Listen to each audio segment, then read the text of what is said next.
treated a little bit unfairly here in terms of the odds at Bendigo, so I'm having 1 unit the win on Manolo Bling. But it's all Manolo Bling. Manolo Bling's going to run them off their feet. Manolo Bling from Let's Face the Music, Sweethearted, then Flyer and Landmark. I'm extremely confident on Girls, Girls, Girls if the favourite Amazetta comes out, but I'm happy to be with her regardless. Girls, Girls, Girls, laying up on Amazetta, who will not surrender. Amazetta fighting like a tiger. They hit it together. Not too confident on Saturday, I have to say, but I think Spirit of Camelot's a good chance. She's reared away to win by probably 2 or 3 lengths on Seeking Stardom in the end. But Spirit of Camelot, just like favourite backers like, won easily.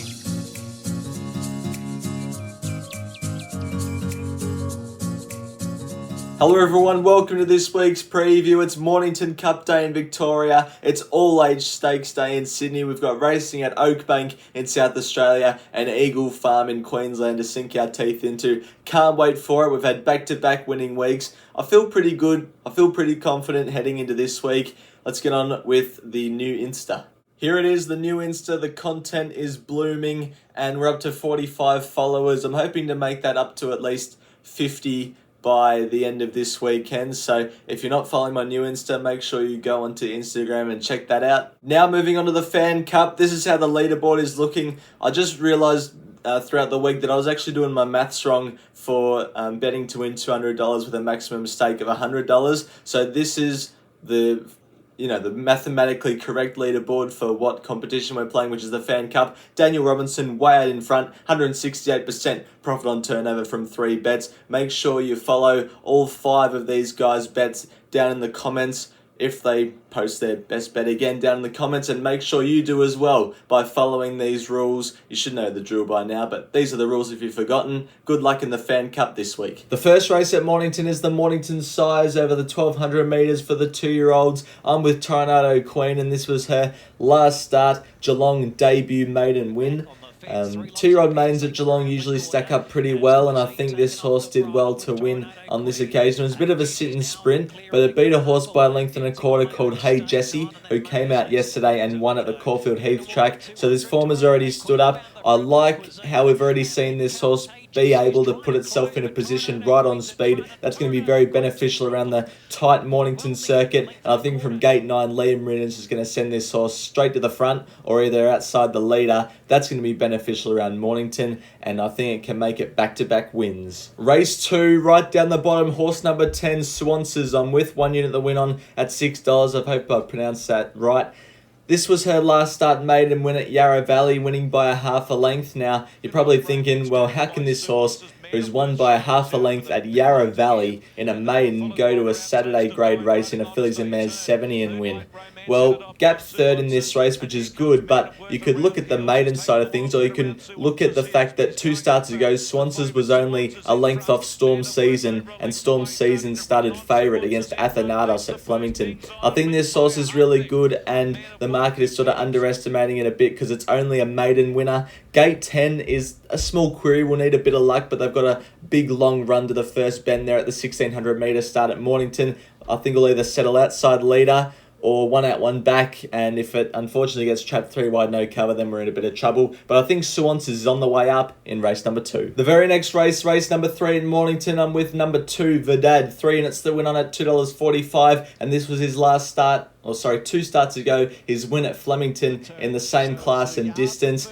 He's since run on that very testing Moonee Valley track behind Stay Focused and El Rocco. Had a good SP on that occasion, performed under market expectation, has had a little jump out since that performance and jumped out pretty well. Was just given a nice easy jump out. It's got the ability, it looks to have the class on its side here, has to carry the big weight of 61 kilos for Ben Mellon, but just looks a class above this slot. Gate 5 maps for a good run, and Verdad, he doesn't win too often, but I think he can win at Mornington on Saturday. In race 5 at Mornington, I'm siding with horse number 4, Chinqui, 1 unit the win on at $5.50. This was Chinqui's last start, jump out win at Mornington, beating Sioux Spirit. This was a very nice piece of work, went straight to the front, won by 3 lengths. Last start it ran on Blue Diamond Day, led too fast into that headwind, but had a good SP on that occasion of $4. Before that was a good winner at the Caulfield Heath in a benchmark 74 over 1100 metres. This is only a benchmark 70 over the 1000 metres. Looks a real speedster. I think there's 2 or 3 other leaders in this race, so Chinqui I don't think has to lead. Either settles outside the leader or one out, one back. And I think that's going to be a good spot no matter where it gets to from that gate number 5. I reckon it's going to be really hard to beat. Looks a horse on the way up, 3 wins from 8 starts in its career. Race 5 at Randwick is a benchmark 88 over 1200 metres, and I'm with Celui, 1.5 units to win on at $6.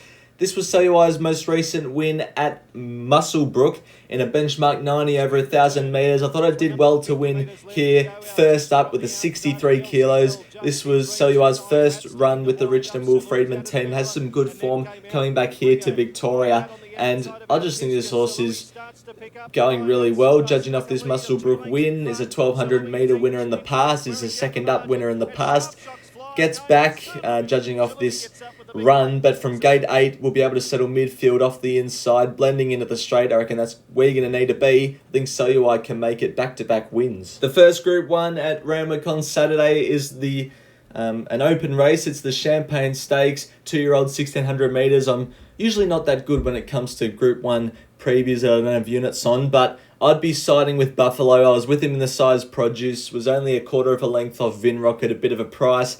Jason Collett goes back on this horse, looks really well suited, stepping up to 1,600 metres and maps for a good run from gate number 5. Then the Group 1 all-age stakes over 1,400 metres. I think the horses at the top of the market are short enough, so the value plays, if I was to have any, would be at a price, probably Komochi, Magic Time and Benedetta. I think those 3 mares are flying under the radar and look over the odds in the all-age stakes, but no opinion. I do have an opinion in the Hallmark Stakes though, and it's number 5 Marzu, 1.75 units to win on at $4.20. This was Marzu's last start run in the St. Kingdom over 1,200 metres at Group 3 level, the same class and distance as what it faces.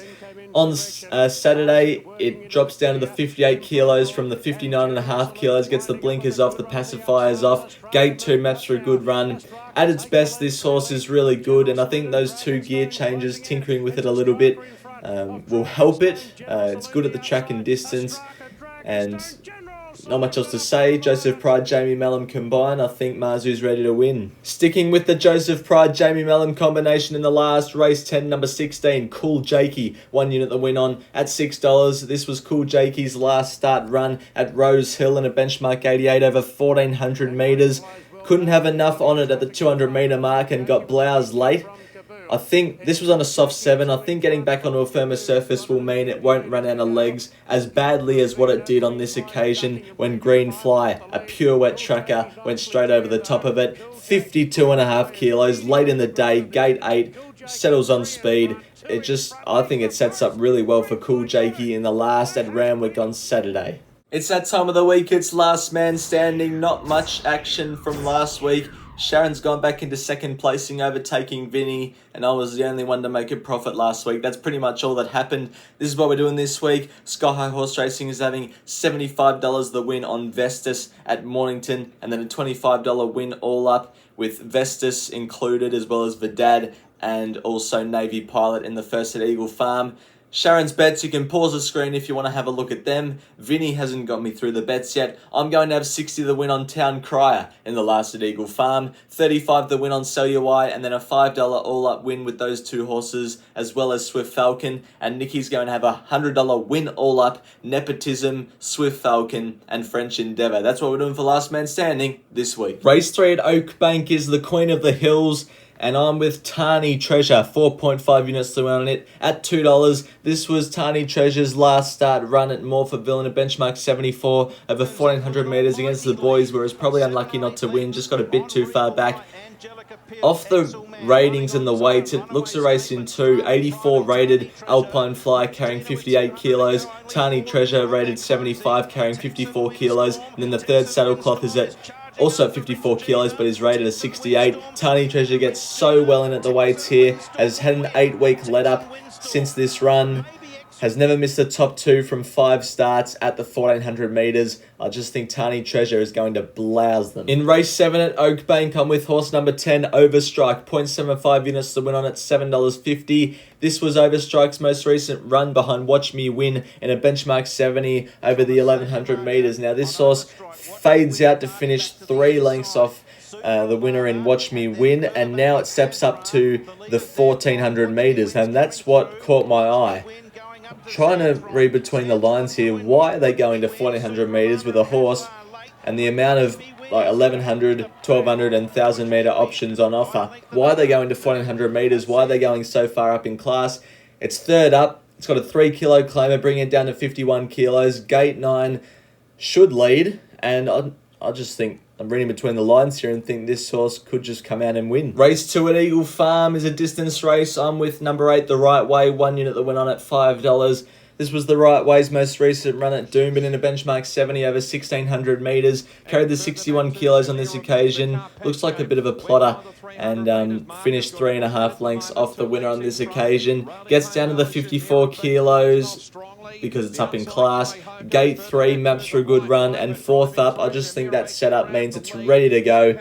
And yeah, there's not much else to say. I think the setup's perfect. 4th up, 54 kilos, big drop in weight. Gate 3, beautiful run on speed. Race 5 at Eagle Farm, I'm with number 1, Depth of Character. 3 units to win on at $2.90. This was his last start run behind Evaporate and Swift Falcon in the Carbine Club at Group 3 level. Now drops back to a 3-year-old handicap at Eagle Farm. The second favourite, or another fancy in the race, is a horse called Deep Focus, who's been running in 3-year-old handicaps at Eagle Farm. But this horse, despite the weight of 61.5 kilos, carrying way more than the rest of its rivals, just looks a class above. Like, it's got form. 2 starts to go behind Linebacker and Broadsiding. Probably the best 3-year-olds we've got at the moment, or some of the best at least. Gate 1 maps for a good run. Massive drop back in class, and I want to be on it. I was all over this horse last week before the meeting got abandoned, and I'm with him again. 2.25 units to win on Eagle Farm. Race 7, number 17, Demon Dub. This was his last start. Win at Doomben in a benchmark 70 over 1600 metres, winning by 4 lengths. This was a very good performance. Put his best foot forward this day. 4th up, and was able to win.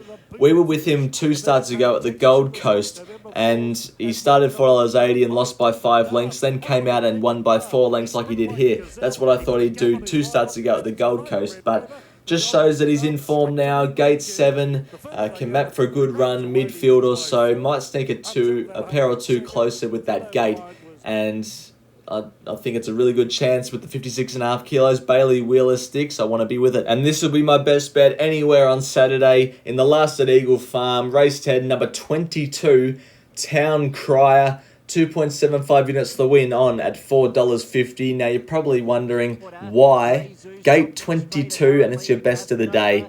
Well, it's going to be late in the day, and this is probably where you, in terms of the track, where you want to be.